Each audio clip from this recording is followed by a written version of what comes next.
అనుకునేవాడు. పొద్దున్న నిద్ర లేని గుడ్ మార్నింగ్ సార్ అనేవాడు.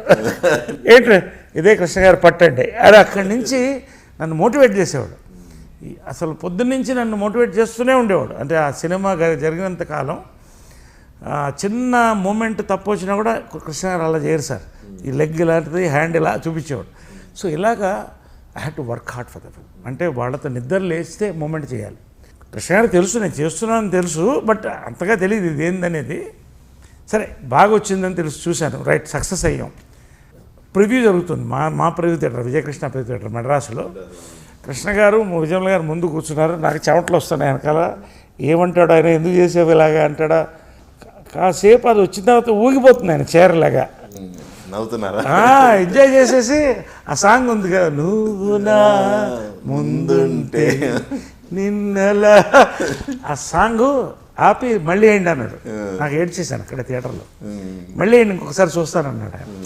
ఇది జనరల్గా మాస్టర్స్లో వాళ్ళు అడుగుతారు వన్స్ మోర్ అని. ఆయన అడిగేటప్పటికి ఇది చాలు, ఇంతకంటే పెద్ద నేషనల్ అవార్డు నాకు లేదనుకున్నా ఆ టైంలో. సో ఆ రకంగా అది పెద్ద ఎక్స్పెరిమెంట్. అది జనాల్లో కూడా అంతే వెళ్ళింది. అది ఒక కల్ట్ ఫిలింగా అయిపోయిందండి.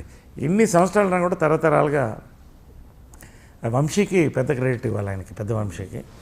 బట్ ఆ సినిమా మాత్రం నాకు చాలా రోజులు, ఆ సినిమా అయిన తర్వాత జంజాల గారి సినిమా చేస్తుంటే ఆ మూమెంట్స్ పోయేది కాదు, బాడీలో సింక్ అయిపోయినాయి. నరేష్ కావాలి, కృష్ణ గారు వద్దు అనేవాడు. అలా అంత సింక్ అయింది. సో దట్ వాస్ నాకు ఫస్ట్ ఇన్నింగ్స్లో ఛాలెంజ్ చేసిన రోల్ అదండి. దాన్ని సక్సెస్ అవ్వడం అనేది అందరి టీం వర్క్.